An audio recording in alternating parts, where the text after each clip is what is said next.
Somehow, my daughters fell in love with Formula One. I don't know how or why, but I'm not arguing. They may not know wheel, but does anyone? Hi, and welcome to We Don't Know VLF1. I'm Anne. And I'm Grace. We're two sisters who fell in love with Formula One and decided to make a podcast to force all of our friends and family into listening to us talk about Formula One. And today we have a special guest. Hi, I'm Jim Busis. I'm their father. And I was thrilled that they fell in love with Formula One. And I was more thrilled to be invited to this podcast. Thanks for having me today. You have, since we've been children, you have been trying to get us interested in race car driving and of any sort. What's your earliest memory of me trying to get you involved in auto racing?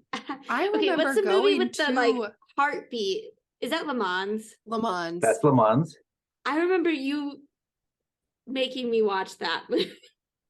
I definitely have early memories of Le Mans on in the living room. It feels like it was one of 10 VHSs that you guys owned. And I have a memory of going to a car thing with you and sitting in a little car that had we have pictures of that. I took you to a Trans Am race at downtown Minneapolis. Went around downtown Minneapolis. My friend Dean Case, I think, got me tickets. He was the project manager for Trans Am at Ford at the time, so he could get me free tickets. And we just had a blast that day. It was super fun. I do remember it being fun. Yeah.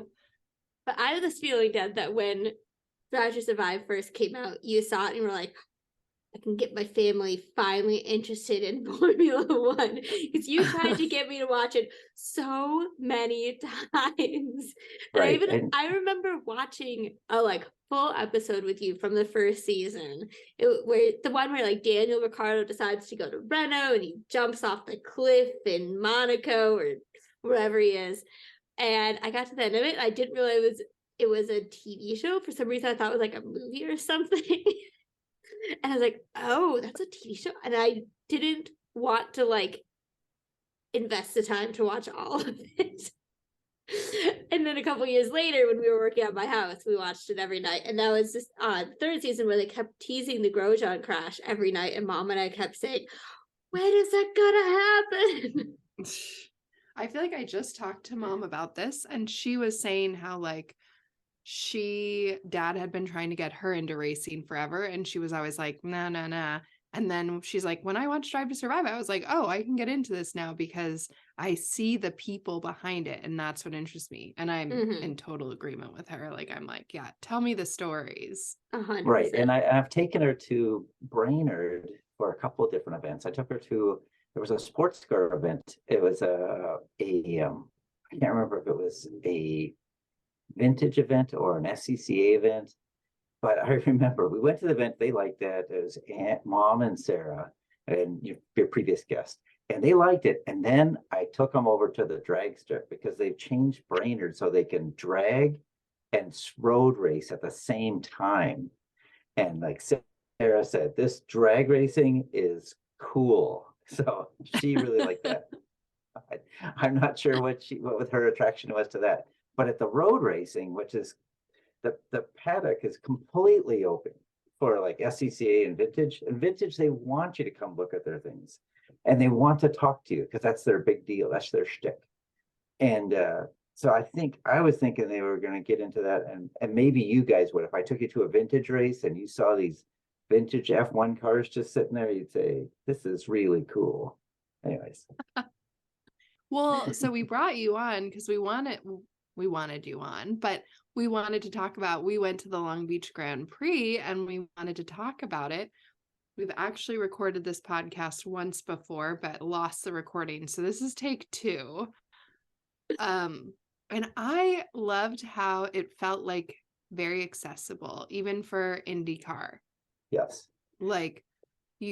We didn't have paddock passes, but you could walk through hospitality and the paddock was literally right there and you could see the drivers.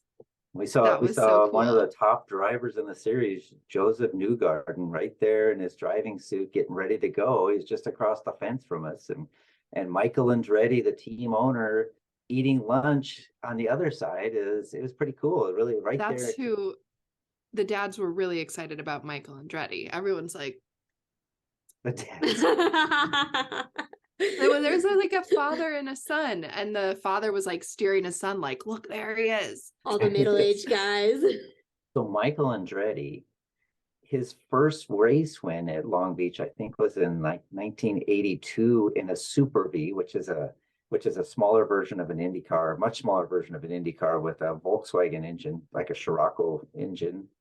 And then the following year, he was done with Super V, but he came and raced the event, and he won it again convincingly, just like he like almost lapped the field, I think. And then the next year at Indy, he's at Long Beach in an Indy car, and he did really well. He didn't win. I think his dad did, but he did really well. And then a few years later, he's winning at Long Beach, and he's got a couple wins at Long Beach. He likes Long Beach. It's a fun track for him. It does seem like Long Beach is one of the like more popular venues, both for fans and for the drivers for IndyCar. Yeah, I think in Long Beach is the second highest draw for IndyCar, way second to the Indy 500. The Indy 500 race days like 400,000 people, and then you got qualifying the weekend before, which is like 250,000 people for qualifying. It's crazy. Oh my gosh. And then Long Beach is like 200,000 people, but it's still a lot of folks for a weekend to come in. But I don't know about you, Grace, but I thought the whole event was accessible, like you said, and people were so nice and just helped us get wherever we needed to. It was really well organized and really fan friendly, I thought. Yeah, I was just telling a friend that I felt that. Like, I was like, you could come and bring, like, she has a 3-year-old. I was like, it was so easy to get around, tons of space, didn't feel too full. Everyone was friendly and helpful. Like, I thought it was lovely. I had a good time. And then the supporting events that they had were really fun, I thought. If we'd have come the day before, they had another event called IMSA, and that would have been super fun, and qualifying would have been super fun, I think. But the day of the event, we were there with the vintage F1 cars that had years ago raced at Long Beach. Was pretty cool to see them back on the track where they had raced, 20, 30 years ago. That was cool.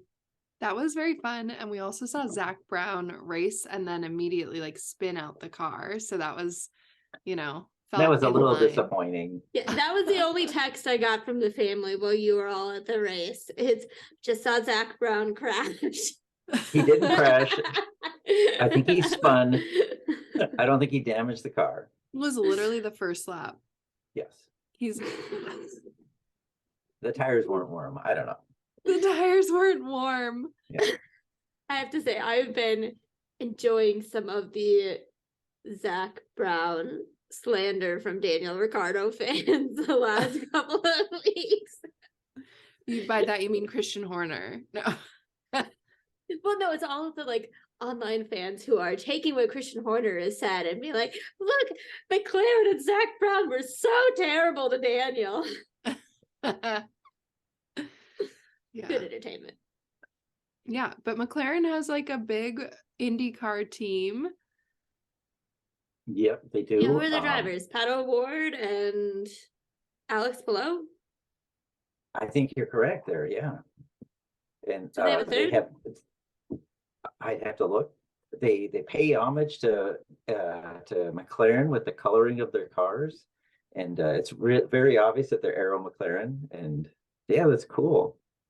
That was something that really threw me, was like the drivers do their own livery based on their sponsors. Yes. And I was like, where are the teams?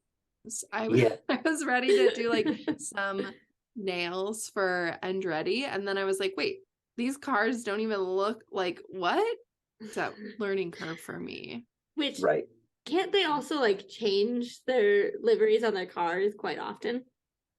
Yeah, they can change it throughout the year depending on where they are, what the event is, and what the sponsor wants. So the sponsor decides what they want on the car, and depending on how big the sponsor is, how much they get on the car too, how much space they get on the car, right? So there are now, like Penske, you can tell the two Penske cars, I believe they're going to both be, what is their sponsor, Verizon? So I think you can tell that those are Penske cars, but everything else is pretty much, it depends who the sponsor is, what the car is going to look like. But they're all the same chassis. It's all the same chassis. And Yeah, they're let's two, get into the okay. differences between Formula One and IndyCar. So an IndyCar now as of the reunion from the split, there's one chassis. It's a Dallara chassis, and I was going to look. I think that's been in production. It's been in production a long time. They've been using the same chassis a while, and it took a while to get this one. This one's pretty good. This chassis, and they have instead of having a halo, they have a windscreen, and I believe that windscreen was designed by Red Bull, and Formula One didn't want it, but IndyCar said yes. If we're going to be doing, if Scott Dixon does 240 at Indy, we need something to protect him from flying objects. So they have They a really go windscreen. 240 at Indy?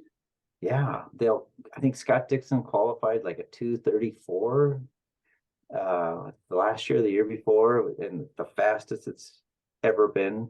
And That's crazy. It's crazy fast. Yes. I think I had read that maybe Sebastian Vettel was a part of testing out the windscreen versus the halo when Red Bull was designing it. Really? I had not read that. I could be wrong, but I do feel like I read about that.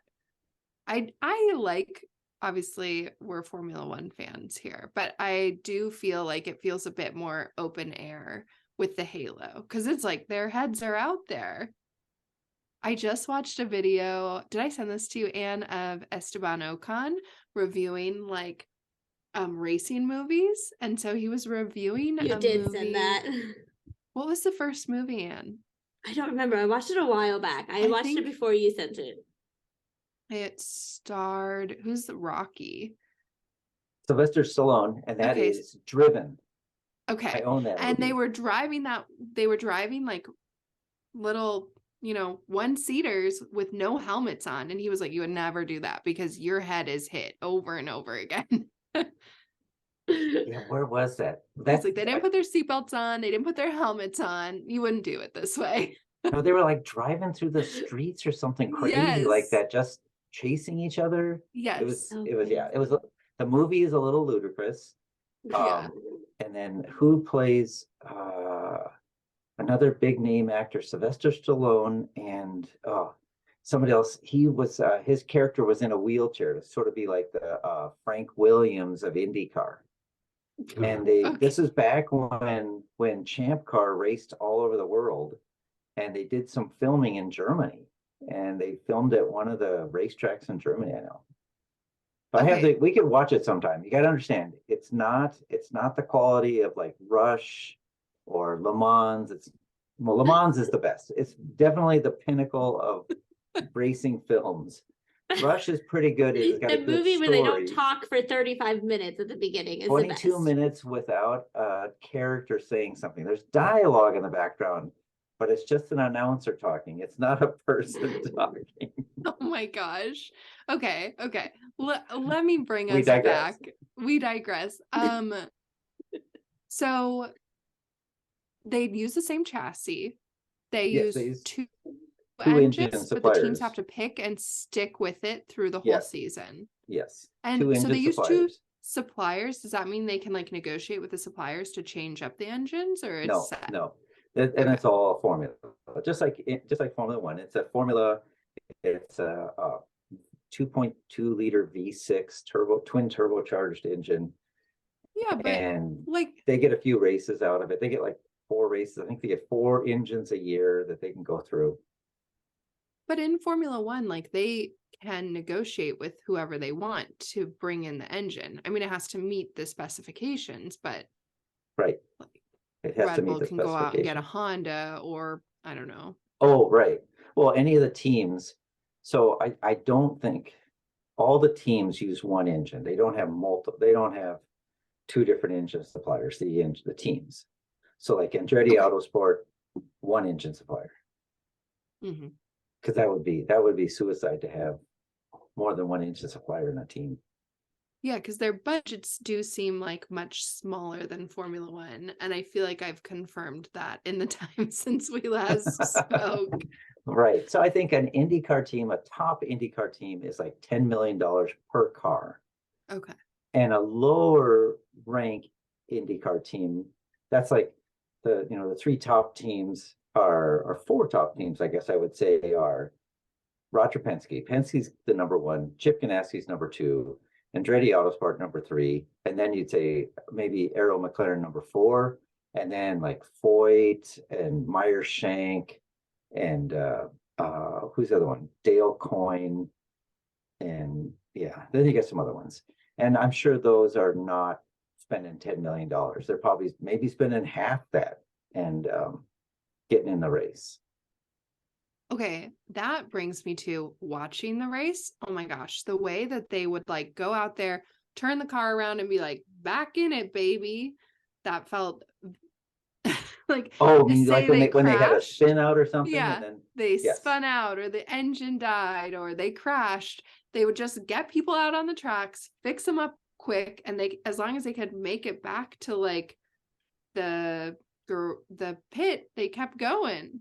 Or if they could keep going, they could. Or if they yeah. could just keep going, they kept going.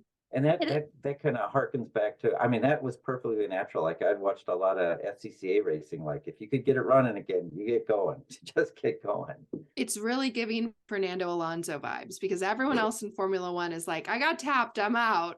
And Fernando's like, the car will drive. He just only has one wheel. Yeah, he's Well, like that soaring to, through the air and he's like, the car will drive. and that gets to the other thing is a lot of IndyCar drivers will do other series at least part-time. Like I think like Andretti Autosport and Penske, they both have Formula E teams. None of the drivers do that, but they also have some endurance teams. Like Penske does NASCAR, endurance, Formula E. He's in everything except Formula One. And his drivers can do like the 24 hours of Daytona. I think Roman Grosjean did the 24 hours of Daytona, right? He did a big endurance race, and that's just perfectly natural. That's what they do. It's like they consider it like a warm-up to do the Daytona 24 hours. The accessibility it's really different, I think. At least it was from my experience with Formula One at COTA. The accessibility was definitely not the same. Whereas at Long Beach, like to get to our grandstand, we basically had to go through the paddock and we saw everything just sitting right there. Yeah. I mean, I remember when I was in college and we were in Milwaukee, even though it was a Friday, it's still like, which would have been different than a Sunday, but it still felt like you could just like wander anywhere you wanted, which was really fun. Yeah. I guess I was going to say the other thing you were asking about team budget. You said that so we talked about budget. So a car in IndyCar, the top teams are like 10 million and the bottom teams are probably like $5 million a car. But the teams have at least two cars. Some teams have more. Which with that $10 million in a car, is that like for the chassis and engine or? Yeah, to do a season. And all of the other stuff. It's going to cost you $10 million to run a season. But you probably get by with less if you use fewer tires, fewer engines, and you don't have backup chassis and all. You got like one chassis or two chassis and you're to make the whole season with that. You can do it, but you're running the risk you run out, or you have to go buy another one. Like you crash it on Saturday. You crash it on Saturday, you're not racing on Sunday because you don't have a backup. Yeah. And then the drivers' salaries are completely different. They're like the top salary in Formula One is what? Max Verstappen is like Max is $55 million. 60 million, 55 million. And probably the max in IndyCar is, I don't know, I'm guessing like 4 million, something like that. And the minimum in IndyCar is like 750,000. So it's drastically different, just drastically different. Well, I think so. do you have to have like a super license in IndyCar like you have to have in Formula One? Well, you have to have a license, and I don't believe Do it's you a mean super a license. driver's license? Well, yeah, you do. You do have to be. I was reading. I think you have to be 18 to drive in IndyCar, and I Okay. know there's been some drivers that have been real close to that. But Because I at think that there have been a couple of Formula One drivers who didn't have their driver's license. Max didn't. Yeah. And he was 17. Which, I mean, it was because of Max that they made the super license system. I Is it? think. no, No. There's been a But they super license for a while. pay for their But they did super make a rule saying license. you have to be at least 18 for Formula One now. But you have to pay for your super license, and it depends on how many points you scored in the previous year, how much you pay for it. The more points, the I less you think. pay. Didn't know that. The more you pay. So I think Max paid like over $500,000 for his super license. For But this at, past I year? was going to say, Interesting. Sorry. at the Indianapolis 500, that race, it's almost like a separate race unto itself. And during the split between championship auto racing teams and the IndyCar, they were really split. And to race at the Indy 500, you had different set of rules. They used basically the same car, but they had slightly different rules. But the main thing was you could be the best driver in the Champ Car series. You come to Indy and you're a rookie. If you haven't done it before, you're a rookie. You go through rookie training, you go through rookie qualifying, you have to prove that you can do it. It was amazing, but it's still kind of that way. If you're a rookie at Indy, you have to go through rookie training, rookie practice, and show Okay, that you what can. is that? Well, it's basically Like instead of getting a super license, you have to do rookie training and Show at you know how to Indy drive on an oval. at a rectangle at the Indy 500, because the Indy 500 is actually it's a rectangle with four rounded corners, and but they'll take you up through speeds and to demonstrate that you can go 150, 175, 200 miles per hour, then 225, something like that, and gradually bring you up to speed, and then say, yep, okay, you're good now, and now you can qualify. So it's like Speaking of its own sort of Fernando, licensing. yeah, okay, I get it.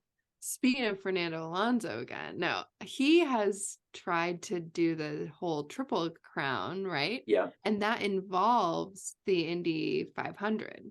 right. So the Triple Crown to As Anne most told me, to 500 miles. 500 miles, 200 laps. Is that The true? 2.5 mile oval. 500 miles, It's 500 miles? 500 miles, 200 500 laps. laps. No. So It's 500 miles. I said 200 laps laps. last time. 200 Okay. laps, And that was 2.5 mile wrong. oval.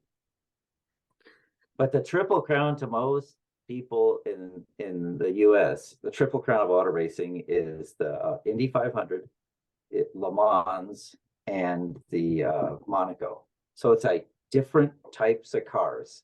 Which I know he's won Yeah. Monaco. Has he won Le Mans?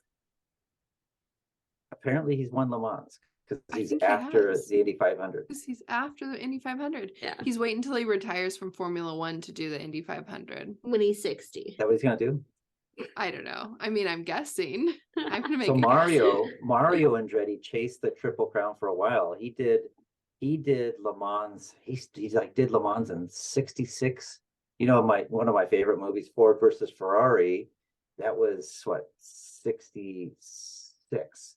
In 67, Mario's there driving for the Ford team, and he was basically in the winning car, and then got crashed, and then was out of the race. But he kept trying to win that race. He tried several times with his son Michael, and they came close. I think they came third at Le Mans a couple times, and it's not easy.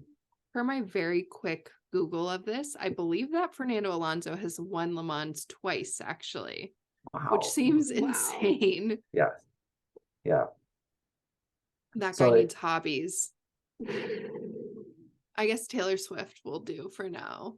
So far, we only have one winner of the Triple Crown. That's Graham Hill, Damon Hill's father. Yeah. And he pulled it off. I don't know when he won Le Mans. I remember him winning the Indy and Monaco. He was like the master of Monaco. The Oh yeah, Granville. that's what was that his nickname? Something of Monaco. Yeah, something of Monaco, right. He and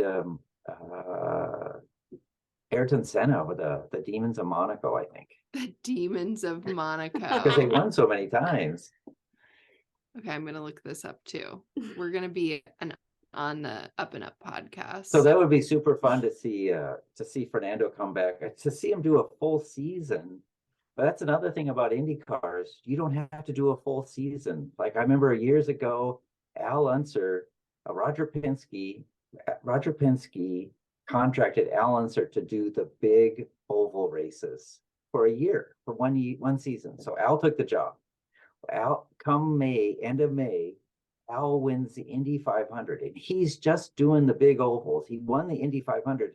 He's leading the championship. And Penske, being the wise man that he is, says, okay, you can do the rest of the season too. So Al ends up winning the season championship. Oh my gosh. Because he's a great driver. And just Roger said, okay, instead of a 3-car team, we'll make it a 4-car team. And Al Sr., you got a car now. I would say the whole point system is very confusing to me in IndyCar. But I think part of that is that like the points for the Indy 500 are like double that of anything else. And then also it's like how they divide up the points in normal races. Odd to me. Well, everybody, if you finish a race, you get a point. You get points. And the winner gets 50 points. The driver who led the most laps gets 2 points. If you lead a lap, you get a point. So there isn't much differentiation there. And then it goes, the winner gets 50 points, second is 40 points, and the third is like 35 points, and it goes from there. And it's not all even, but if you've been leading a bunch of laps and then you crash near the end, do you get any points? Well, you'll get you'll get points for leading laps.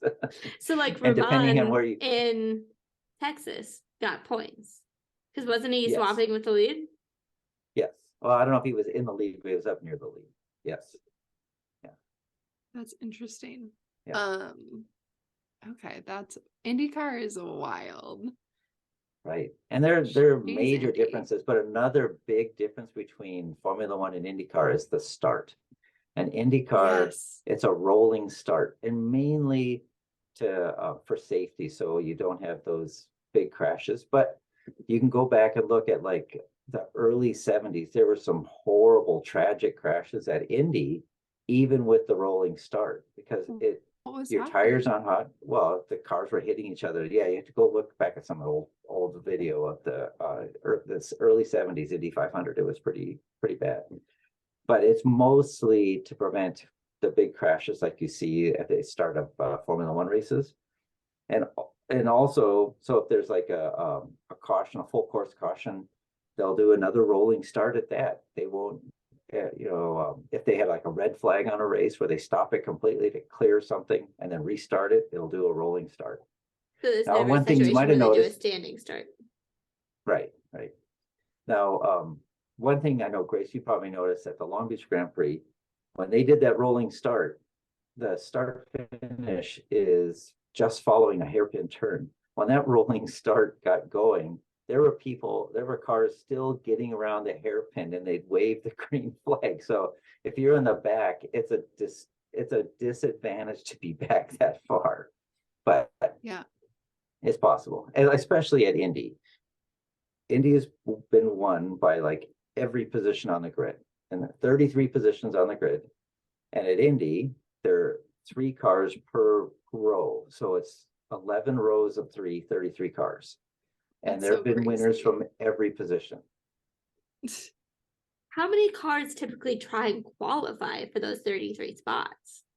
Because I know Fernando Alonso, when he was trying to get the Triple Crown, he tried to qualify for Indy and wasn't able to like get a good enough time. Right. It's competitive. So like there have been years where they struggled to fill the field with 33. I think they've always filled it with 33. And but most of the time there are probably 10, 15 cars that don't make the field. They just don't. And yeah, you'll get privateers that come out and try to get into the show. Yeah. Well, okay, just to take it back, Formula One used to be sort of similar too, right? Where you had to qualify for races. And so there were like teams coming and going Yes. in like the 70s and 80s. The 70s. Just the And 70s. There were a few maybe in the 80s and 90s, a few, but mostly in the 70s, there were some teams. I remember reading about there was this guy that bought a used Penske Formula One chassis and tried to qualify for Germany. He didn't quite qualify, but he snuck on the track at the start and started the race. Oh my gosh. What? I just read about this. Well, That I would feel never like happen these days. no, right? No, Well, no. and now it's sort of interesting watching people talk about like as Formula One is trying to change up its like what they're doing each weekend, and people are like, oh, that's not it. But it's like Formula One has always been changing and trying different things and seeing Sure. what sticks. Sure. Yeah, Deb, what do you And think of the new sprint format for this Yeah, weekend for this- Formula One? Do you have any the thoughts? sprint format?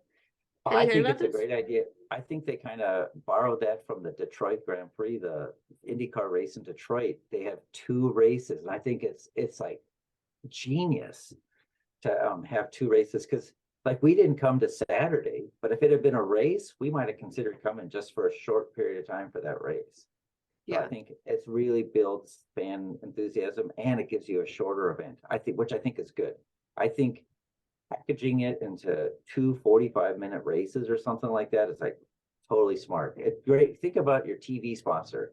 They say, yes, we'd love a 1 hour event.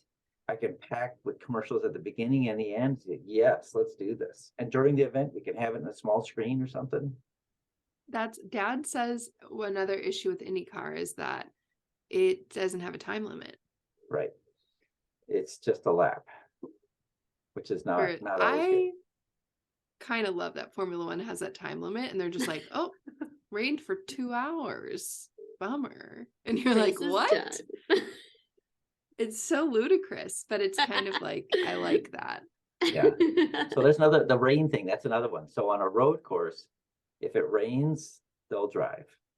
But on a oval or a rectangle like Indy, if it rains, it's done. No rain, because the speeds are so high and the grip is not enough in the corners where they can do it. So there's no rain. You stop. So Well, I that's thought the they were big doing difference. some of the like first weekend of testing at Indy this past weekend, and they couldn't do all of it because it rained at some point. Right. Exactly. Yeah. I feel like what I've heard is that the downforce of Formula One versus IndyCar is like, I don't know the right way to say that, more serious, they're better at turning and taking those fast turns, right? Well, the downforce is very much prescribed by the chassis, so they can only get so much. And in IndyCar, because in they're both all of them, doing. they both are pretty much prescribed by how the floor is defined and the wings are defined.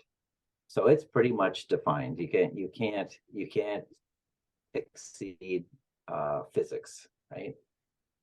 Sure, but could. I mean, isn't a big issue with the Formula One cars this year and last year, like that some of the cars had so much porpoising from being so low with the and they want the cars low to get maximum downforce, but then the drivers can't tolerate it. So they're like driving the cars not at their ideal height anymore. Well, I think the porpoising was as the car developed, Formula One, as the car developed more downforce, it sucked it down, right? Mm-hmm. And it gets to a point where it goes too far, and then it breaks the downforce and it pops up. So that's what the porpoise is. So it's like an oscillation where it just gets too much force, then it pops it back up. And that would be insane. So, but both prescribed, the floors, the wings, it's all defined. So you get feet physics, and they can only get as much as the rules allow. Yes.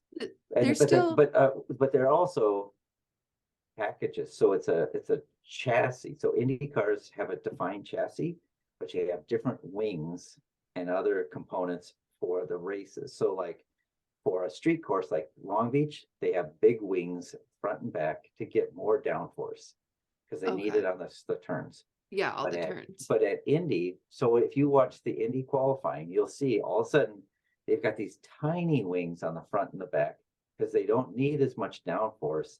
They need top end speed. And Okay. they have so much speed, those little wings are generating force. And if they put the full wings on, they couldn't get those speeds. Which I've Yeah, heard the that makes IndyCar in some ways almost functions slightly more similarly to how Formula 2 functions, just in terms of like Formula 2 is also a standard chassis, an engine, and it's just like setup changes within that chassis that you're able to make instead of being a constructor series like Formula 1. Yes, yeah, it's not a constructor series. And that was a very conscious decision based on a lot of things, but to reduce cost, they use a standard chassis. Similar like NASCAR does the same thing. They use a standard chassis and they just put a different body paint on it to give it a different look. But it's a standard chassis. It's just to keep the cost down. So you can have, like I said, you'll have like 45 cars qualifying at Indy because you can afford it, right? Whereas Formula One limits it to 10 teams of 2 cars, 20 cars max. And it's a pretty high price to get in. The barrier to entry is high in Formula One, where it's much lower in IndyCar. Now, I've I heard don't that think I had- NASCAR is struggling financially. Yeah. Do you like think- it's so surprising because Formula One is doing so well, and that to some degree seems to have rubbed off on IndyCar a little bit. I Where, think like, so. the I feel like I've longest seen grid- a lot of like people who do like Formula One podcasts are going to IndyCar and like getting invites and like doing interviews with IndyCar stars, which I think is kind of cool. Why do you think that it hasn't rubbed off in the same way with NASCAR? Maybe some of the venues aren't as fan friendly. Like Long Beach was so wide open. Part of that is just kind of like the layout, right? There's no place to have like the teams completely separate and walled off. Like at a big oval like Daytona, they can be a little more separate where you just can't access them. At Long Beach, it wouldn't be possible. There's not enough room to keep them completely separate. They have to be accessible, right? Interesting. So you're saying the yeah, ovals, it's a little bit more like you don't get that same access. yeah, you don't get that same access. But like at Indy 500 in Indianapolis, Indiana, you still want to go close because it's the what do you want to call it? How did Burt Monroe say? What did Burt Monroe say when he walked up to the Bonneville Salt Flats? And he just said, "Oh, I remember." He said, "This is holy ground." I did. Okay, I have to say we had really nice grandstand seats, as you can see behind Dad there, if you're watching the video. But I loved walking the track and like seeing how close I could get and feeling the wind of the cars like as they drove by and seeing all the different like just getting to see the whole track was so much fun. Yeah, and I heard you and Jamie got to see the like checkered flag right there. We did. Yeah. We were scoping. Yeah. So now I've been to Indy. I've done a lap at Indy, and it wouldn't be as accessible. You just have to, with 400,000 people there, you're just not going to get around. And is basically the entire rectangle surrounded by grandstands at Indy? No, it's not. Really? And there's a track inside the oval. And Oh, I think yeah. there's a golf course and a museum inside that thing. So there's a lot going inside this thing. I did love at the Long Beach Grand Prix, there were all of these like walking paths over the track. So Jamie and I just like crisscrossed the track going back over to see all the different, it was, and during the race, and you can hear and feel the cars like driving under you. Yeah. That was very rad. That is so fun. So Yeah. it's different. It's got a standard chassis where in Formula One, each team has a chassis, or almost each team. And then, but it is to keep the cost down, because if they didn't keep the cost down, there was fear that the whole series would just collapse. So they had to do something to make it, to keep it alive. How long But ago was it switch between being a constructor to a standard chassis? Like 20 years ago, 50 years ago? 2008, I think, was they standardized on the chassis. And I don't know how long this chassis has been, and they've gone through at least two.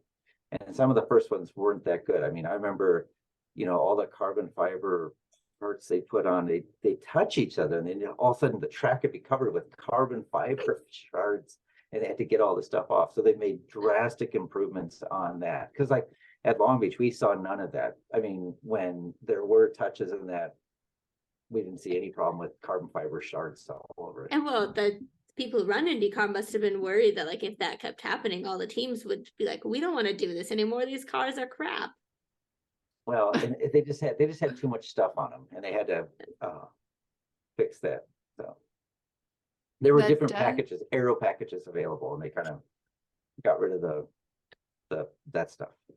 I have two thoughts on this. One, I remember Jamie asking, like, I've heard that in IndyCar, the cars can like hit each other.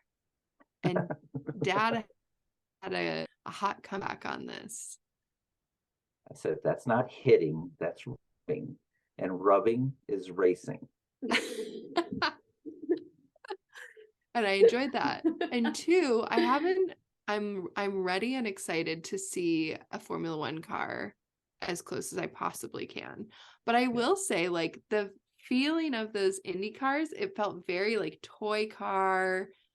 And also the sounds that they use when they're like doing the radios during the on-air broadcast with IndyCar, it's very like Star Wars video game, like it's it's a real like couldn't believe they were just like interviewing drivers during the formation laps. Wait, what? On TV, yeah. I didn't. I think they tell were. us about this through the car. Were they asking them questions in the car? Yeah. Stop. Yeah. Okay. Yeah. Crazy. It's kind of fun. I feel like Formula One really struggles with accessibility. For all that Drive to Survive has made it like such a fan favorite, they're still not great at like understanding how to connect drivers with the audience and teams with the audience.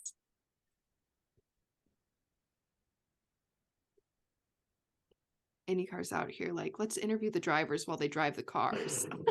Yeah, that's it.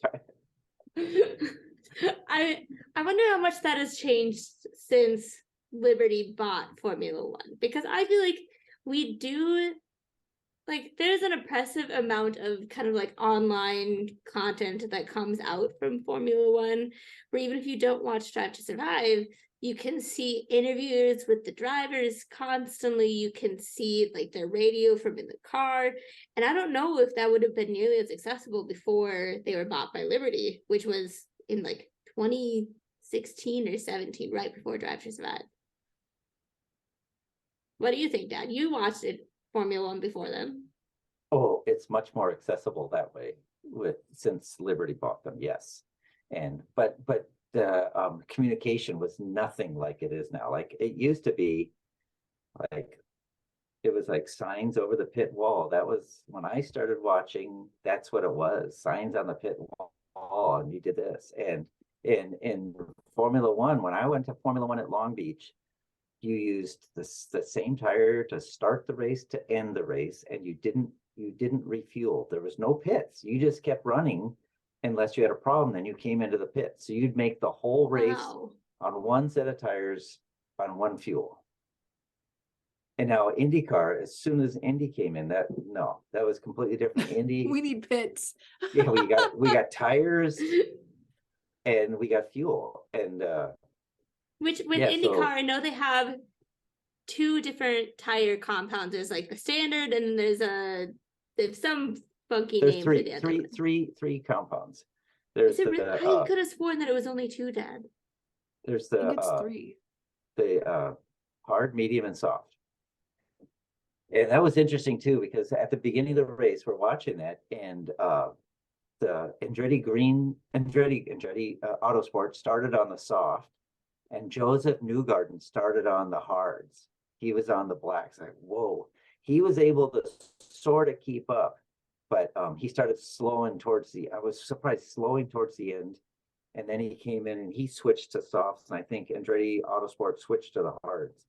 But by that time, I read later that Joseph Newgarden had to conserve fuel because he probably burned too much fuel trying to keep up with On the the hard hards. tires.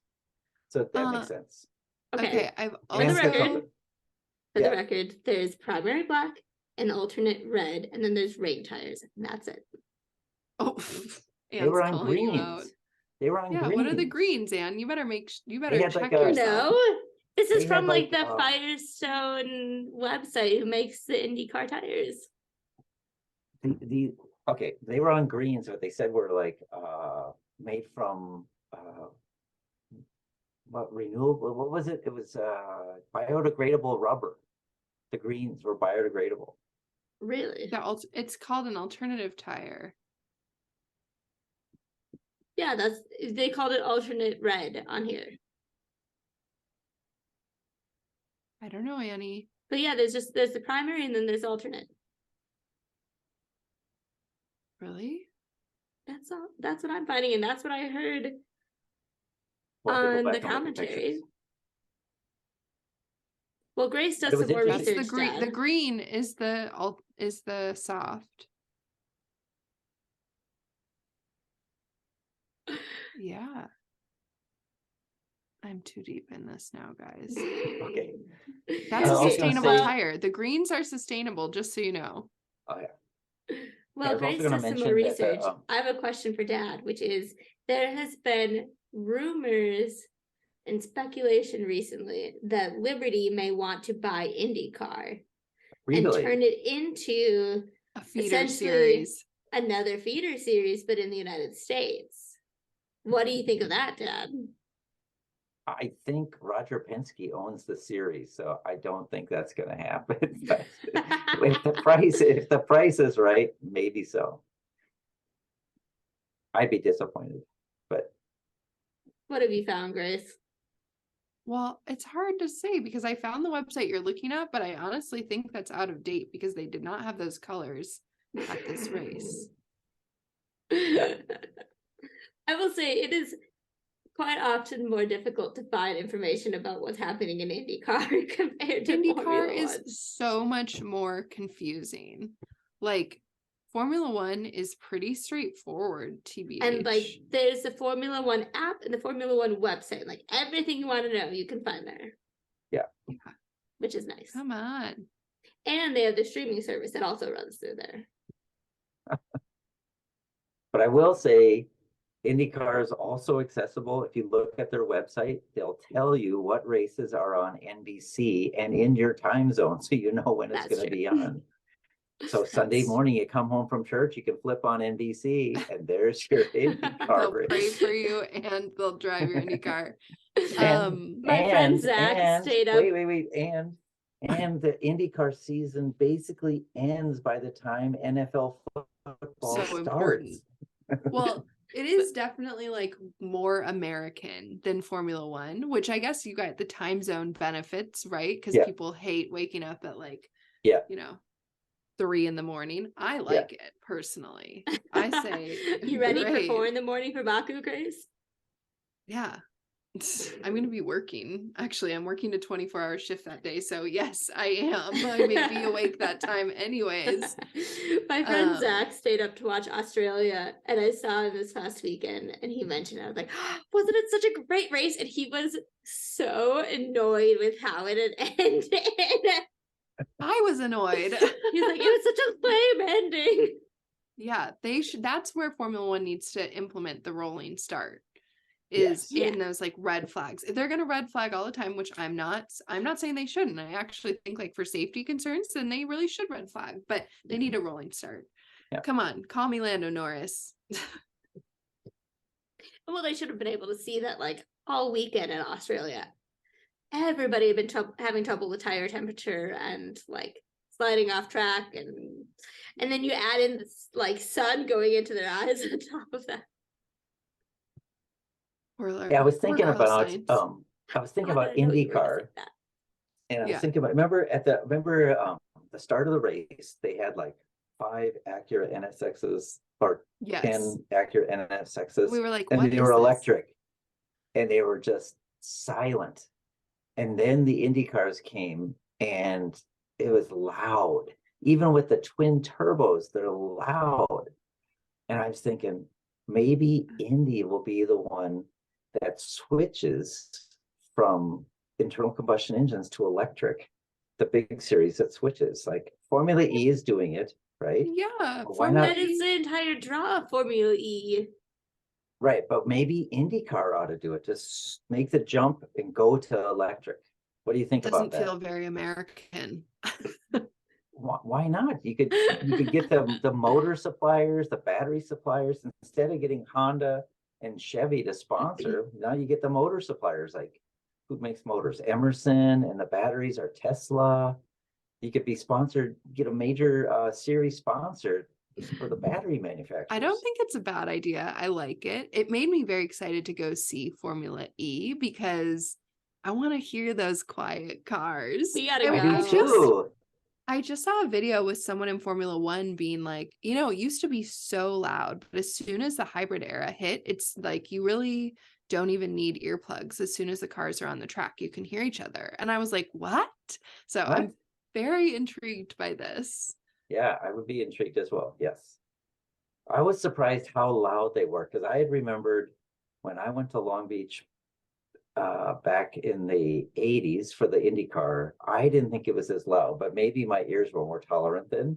But they were all using, or mostly using, Ford Cosworth turbocharged V8s. And maybe they were quieter than these twin turbo V6s. I don't know. But in Formula One lore, it's always like the V10. That's what everyone's trying to get back to, right? Where it was just like super loud. Oh, I did read a little bit about the engine formula, and there was a period of time where they were, what was it, 3.5 liter V10s, and it was wide open like that, and they weren't turbocharged. Yeah, they weren't turbocharged. Yeah, and that turbocharger really quiets the engine. It quiets the engine noises. It helps. Because I remember back in the day, like in Long Beach, even in the 80s, there would be the really, really low budget teams would use a Chevy V8, like, well, you wouldn't even know, but it would be an old pushrod V8, and it would be so loud. It would be so loud. It sounded great, but it would be loud. Maybe that's what I was thinking. Compared to the pushrod V8s, the turbocharged V8s were much quieter, but maybe it's just because the difference in sound. But the lower teams, you could get a pushrod V8 from Traco in Southern California for I don't know what. It wouldn't be much. You don't have to run all the races. You could just run the ones you want. There'd be privateer teams that maybe would just do Long Beach, Riverside, and Laguna Seca, and that was the extent of the season for them. You had one chassis, don't crash it, and you get a Traco V8. You can do all three races. Do you make money for winning races in IndyCar? Yes. You get money. You get a purse. Yes. Okay. Do do you win money from winning races in Formula One, or is it just the constructors' prizes at the end? I think it's just the constructors. Dad? I don't know. He does, I don't. but I think it's the constructors. That would be my thought too. I just wasn't sure. They don't even get to keep the trophies when they win the Formula I One know. races. They don't get to keep the trophies? No, that's why they've started handing out these like medals with Well, okay, the trophies drivers so don't they get to can- keep the trophies. Yeah. The teams keep the trophies. Do they? I think so. She doesn't know that. She's just Okay. making that up. I'm Have fairly you certain guys like they all seen- have their just like giant like walls of trophies back at their factories. From the past. No. Have you seen the Borg Warner trophy? What's that? That's the trophy you get for winning the Indy 500. And they make a picture, they make a sculpture of your face and put it in the Borg Warner trophy. So the winners, an image of the winner's face is on the trophy. You'll have to look up the Borg Warner trophy. It's a deal. And once you win that thing, it's like that you hardly have time to do anything else in your life that year because you're going all over the place and meeting people. You're starting Wall Street. You know, you're ringing the bell at Wall Street. Like, who is it? Marcus Ericsson. He was like so taxed from doing stuff. He started Wall Street. He rang the bell. It's a big deal. It's like he a won the Miss game changer. America contest. No, no. Okay. I've got some information from f1chronicle.com. Look, Okay. I don't know if this is a legitimate news source, but it's a real vibe for Formula One is these like halfway blogs. Okay. There is prize money distributed throughout the season. The majority of it is at the end of the season. But they get multiple installments throughout the season, and there is prize money for individual races of the teams who finish within the top 10 of those individual races. wow. So that's part of the motivation to win. Now, again, F1 Chronicle. F1 Chronicles. Is it real? I don't know, but it says it's written by Media on January 12th, 2023. Media. Media is the author, Annie. Media. Media. No. My 8th graders turned in a research paper this week, and I don't know if media would count as an author on a source. There's some video where when blogs became like so big, there was definitely a period of time where I feel like bloggers were getting media passes for Formula One. And so there's like a video where someone says they're from graining.com and Sebastian Vettel's like, "You're from where?" And he's like, "graining.com."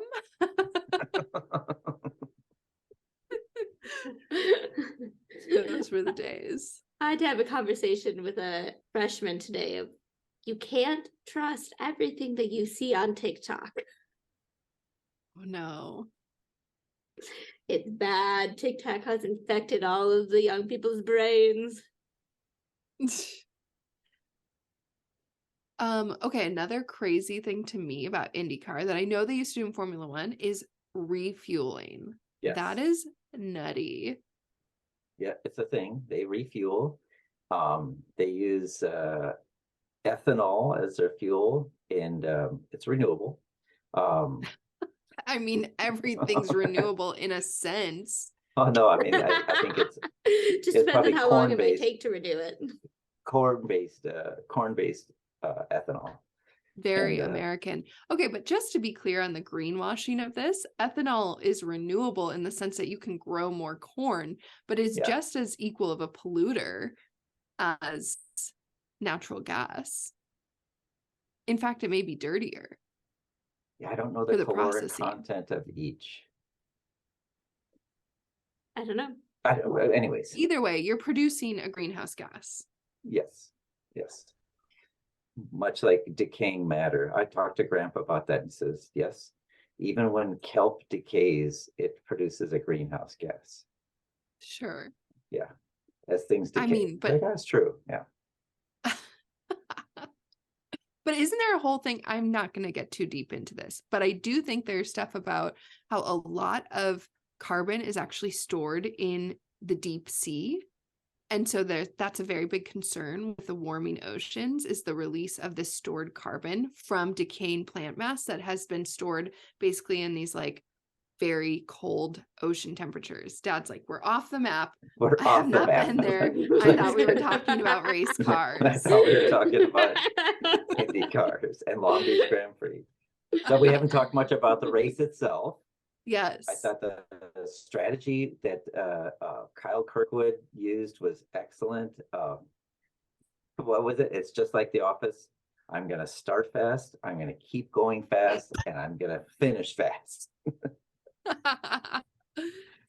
Yeah, Kyle Kirkwood got his first win. Thought he did it was great race strategy, good setup, really. And he led off. almost the entire race. Yeah, and he teamed well with his teammate Roman. It would have been fun to see Roman win, but there was no drama there. They just kept going. And it would have been fun to see him have the ability to at least fight for the win at the end. Yeah. He was so close, but like there wasn't ever really a point where you felt like he might have a chance. Yeah. Joseph Newgarden really fell off at the end because I think he burned up too much fuel at the beginning. He just dropped back, and he had to conserve fuel. What else? I thought another really good race was from Colton Herta, who I got to say hello to in the pits, which is super fun. Shout out to Colton. Thanks for talking to me. That was a super special moment. No, I thought he had a great race too. So all in all, I thought it was good strategy. And I think, Grace, you had the best place where you moved around. You could find a place where there was more passing and more of that. And where we were, our grandstands were good in that we got to see a lot of the car. We didn't get to see much passing. And the passing was, yeah. It's interesting. I guess, obviously there's certain corners that are good for passing, but it's cool to think about like finding those places and checking them out. And we're gonna have to do some research on the Budapest circuit before we go, Grace. If you were to go to, let's say you were to go to Road America to watch IndyCar, would you want to be in a grandstand, or would you just do general admission and walk around? I think I'm leaning towards general admission and walking around, because I enjoyed that so much. But I will say it was very difficult to like really follow the race. I could keep kind of track who was in the top 3, but then I was kind of like, I don't know what's happening out there. Yeah, and I need to talk to my friend John, my good friend John, and ask him, hey, was the PA out? Because I think after that pastor made the invocation, all of a sudden, boom, the sound went out. And we heard nothing about the race.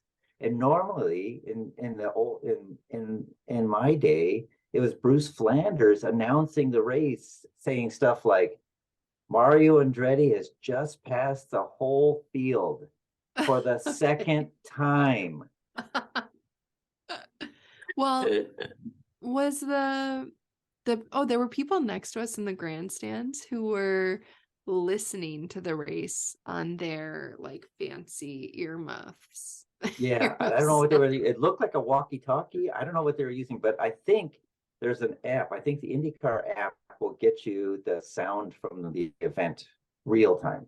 So if I were to do, say, just on the off chance that I'm not in California June 19th and I'm at Road America that weekend, I'd look into that app and see. I'd look into that app. I think that, that's making me be like, we better get our data together for the Hungarian Grand Prix. Get your data together. I should have gotten my data together a little. I should have talked to John, my good friend John. Shout out to John. He really helped me out on the seats and how to get there and the parking. That really helped. But I'd say even the Long Beach Grand Prix website got me through everything I really needed. And we got those seats, the top row in grandstand 16. You just bought them, right? I was on it with that. You know that I like the minute those went on sale, I bought them. I was like, Those are from me. We're actually sponsored by the Long Beach Grand Prix, the Acura Long Beach Grand Prix. No. Yes. Yeah. But I would say I even like the way that it was set up. All we needed was, I think the grandstand on Sunday is probably good, but if I were to go again, I'd go like either Friday or Saturday with a general admission and just walk around. Because in the end, those grandstands are open on Friday and Saturday, except for maybe main things where like they're big races or something. Then they'll check your tickets. Otherwise, it's like a free for all. Yeah. Yeah, that's what I remember at Milwaukee, which made it really fun. Yeah. 1010 would recommend. Get out there, guys. Go find your next race. Formula E's racing in Portland in June. Indycars all over. It's very American. Prepare yourself for the Americanness of it all, but still fun. Yes. Ethanol in the And prayer. this weekend, we're down in at Barber Motorsports in Birmingham, Alabama. It's a beautiful. I highly recommend just watching the start.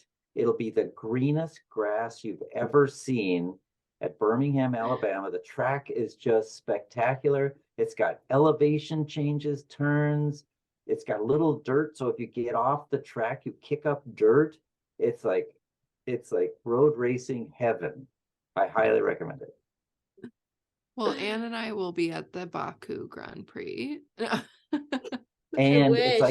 it's like at noon on Sunday. So if you don't get enough after Baku, then turn on NBC for free. And all you need is your digital antenna, and you can watch IndyCar at Birmingham. And you'll recognize the cars the second time through. And I'm making a prediction. Colton Herta is going to win he's going to win Birmingham. But I knew it was a B, Birmingham. Barber Motorsports. Okay. Two Why road Colton races. Herta? I just think he's on a roll. He's just getting hooked up with his engineer, his team. Things are looking better. He's getting hooked in. I just can't wait for the day when Roman wins. Yeah, I know. That'll be a fun day. Yes, it will. For sure. Well. Do we want to talk any hot goss for Baku before we go? Here's my hottest Formula One gossip. I've got 3 points here. 1, Fernando Alonso and Taylor Swift. I love it. I think it's perfection. Completely fan driven. I'm obsessed with Will Buxton asking Fernando Alonso about it. And Fernando, have you had a chance to watch the weekend warm up yet? Have you had a chance to watch the weekend warm up? Okay, so Will Buxton is on it this week, and in the lead up to and after him asking Fernando Alonso about this, they use like 20 Taylor Swift puns in like 3 minutes. It's amazing. Yeah, it's incredible. I feel like Taylor Swift has to be like, I don't even know what, she's probably hasn't even heard this. It's not even a tinkling in her radar. But I'm obsessed. So love that. 2, the Formula, what is that called, Annie? This is not a good look for me. Formula something. The F1 Academy? Yes, thank you. Yes. F1 Academy being so inaccessible. So it's like very difficult to watch it. It's very difficult to hear anything about it. It's difficult for journalists to get in. Is that the deal, Anne? I don't know about the journalist side, but definitely like there's no way to watch it. There's only like live timings, and then they're gonna do recaps on the Monday after.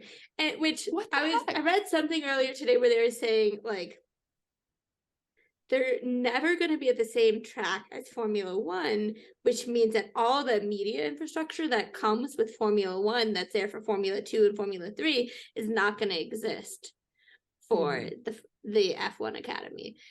And I also, it's just such a huge bummer because it's like, it's very obvious in service to getting more women into Formula One, but if teams aren't able to see this, Yeah. then these girls are not going to be able to get any sort of sponsorships or support to move them into other categories.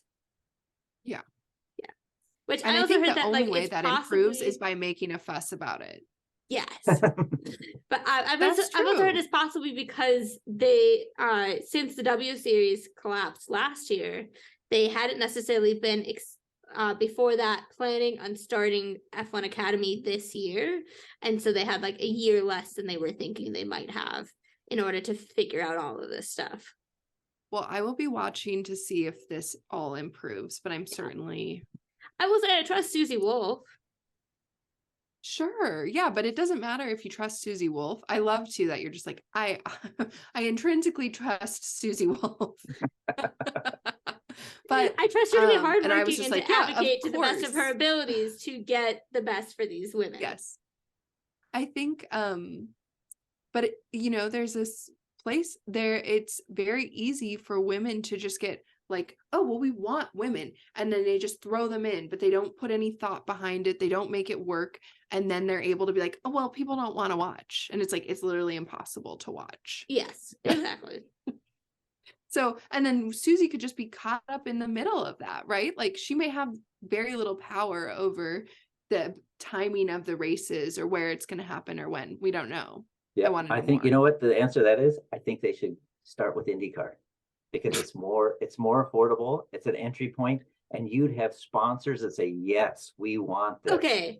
Well, all the Colton fan fiction Herta I'm can't reading even agrees make the with leap. you. No. Colton Herta What's can't that? even make the leap between IndyCar and Formula One. And so if these women, their goal is to ultimately get to Formula One and have the best chance of doing that, IndyCar right now does not seem like the right way to do that, Dad. I disagree. I think you can make the leap now. Yes. Who has I done that will in recent say- memory? In Not recent Logan memory, Sargent. Alexander Rossi. I mean, I know Alexander Rossi from That was a IndyCar. He was formerly Formula One. Did he go from Formula One to IndyCar? Yeah. That's not the right That's direction. not the right direction, Oh my Dad. gosh. Well, I remember There Rick are Mears. many drivers who go from Formula One to IndyCar. There's Alexander Rossi, I mean- there's Marcus Ericsson, there's Roman Grosjean. I'm talking about drivers that are able to go from IndyCar to Formula One and use IndyCar as a launching point for Formula One. And I don't think that is working right now. But I think it could. I think Colton Yeah, I Herta think didn't have enough like super license points to do it. There's that is an there. issue. But I think it could. If it's like if I think you could get a sponsor to be excited about having a woman in IndyCar, right? I think Dad is right. Team. You get a team and get her in it and get her on the Indy 500 where you've got huge fan base, right? And you get exposure, and then you go on to the rest of the series. And then all of a sudden somebody in Formula One's going to say, okay, we're missing Wait. half our fan base here. Danica Patrick and don't wait. did really Dad well has in literally IndyCar just- and never talked or got close to going to Formula One. Okay. Wait, let me break in here briefly to say that Dad has just very succinctly described a true fan fiction that I read on Tumblr. No, not true, but I have read many. That is a common theme in fan fiction, is like there's a female driver in IndyCar and she really shook up the game. Sometimes you're Charles Leclerc's sister and you're in IndyCar and and you're such a big deal and you win the Indy 500, and then somebody in Formula One wants to take you up and you get into Formula One. So I do think Dad's probably right that there is a world in which like you're a very successful female driver or just like something different and people realize like, yes, that's a draw to Formula One. I don't think that IndyCar is currently a route for any sort of like rich white boy. And that's right. That is how it should be. I disagree. I think that's going to be the route for Colton Herta and Kyle Kirkwood. I think Colton Herta is oh. only going to Formula One if Andretti's actually able to start a Formula One team. Yeah. And it's just because of Andretti. I don't care who it is. It's a path. I think It's both a those path guys created will because be there. Andretti is wanting to get into Formula One. Not because Formula One is giving Colton Herta this. Andretti's- Sorry, not because IndyCar is giving Colton Herta this launching pad. Well, In a sense. it just In a goes. way. It's just like Okay, when what you was ask. your third point, Grace? Yeah, sorry, I cut you off on your third point. Oh, my third point was about who's the FIA like head Mohammed bin honcho? Salman. Mohammed bin Salman has had some accusations of sexism. Did you read this, Sandy?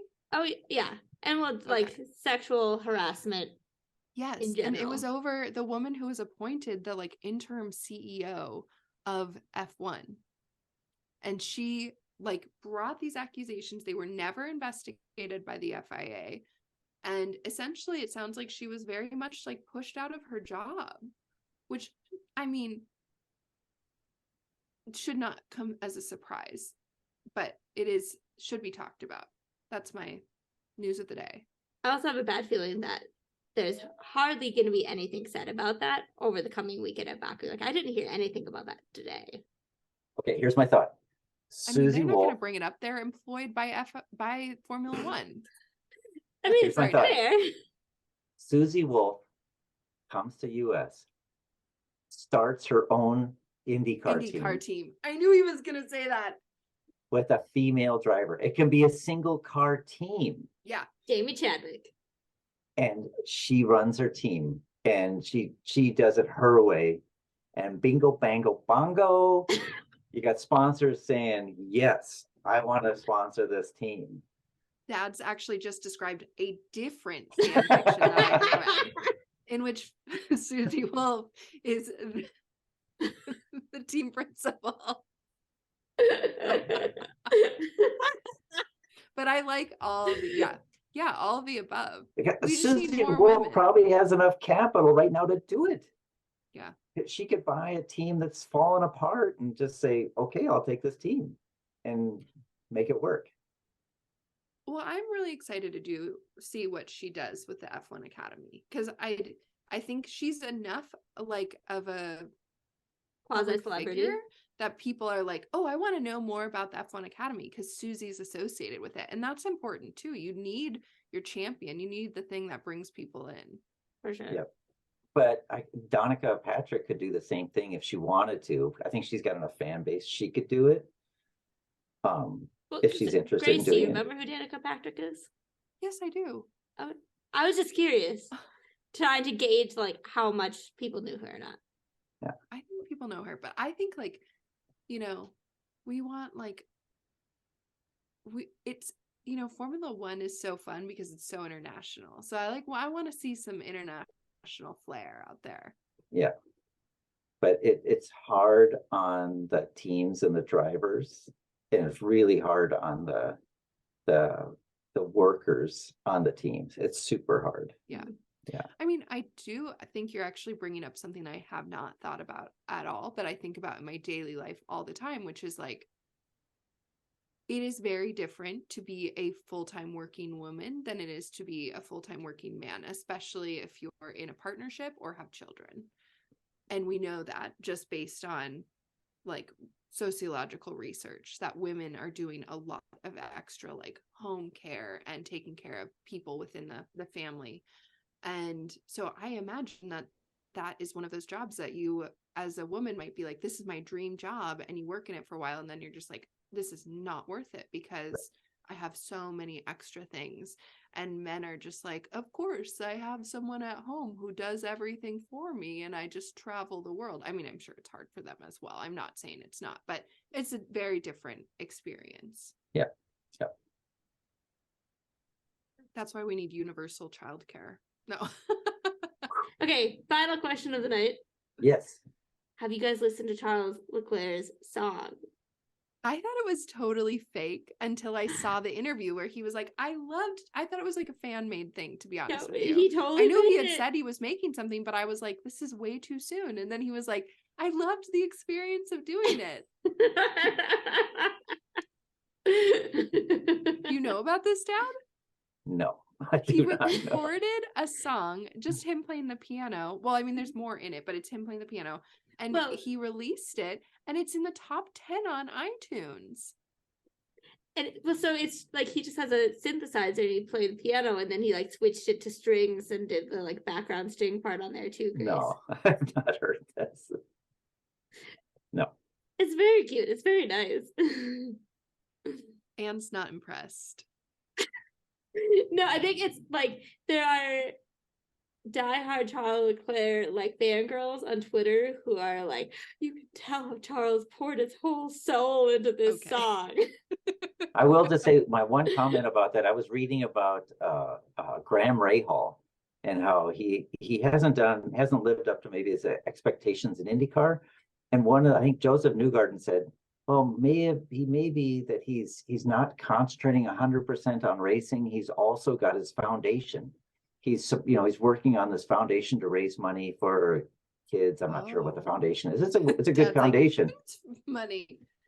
But it's like he and Courtney Force have this foundation. Courtney Force, the former funny car driver, John Force's daughter, have this foundation. And they say, well, it's because he's running that foundation. He's not 100% concentrating on IndyCar. It's like, really? I don't know about that. But anyways, it's an interesting Dad's like, thought he's actually about just not that good of a driver. maybe that's why Shaw isn't doing so well at Ferraris because he's concentrating on his music career. I don't know. I don't know. I love that, Dad. There definitely were some people on Twitter who were like, Michael Schumacher would never have done something like this. And then people responded with a like video of Michael like dancing with his family in like a country western part. Okay, These I am are gonna the same say- people who are like, Formula One got ruined when they implemented any safety measures. We need to go back to refueling cars. Why is there a speed limit in the pit lane? There's Why more do than we need that. the halo? There's more than that. More than that.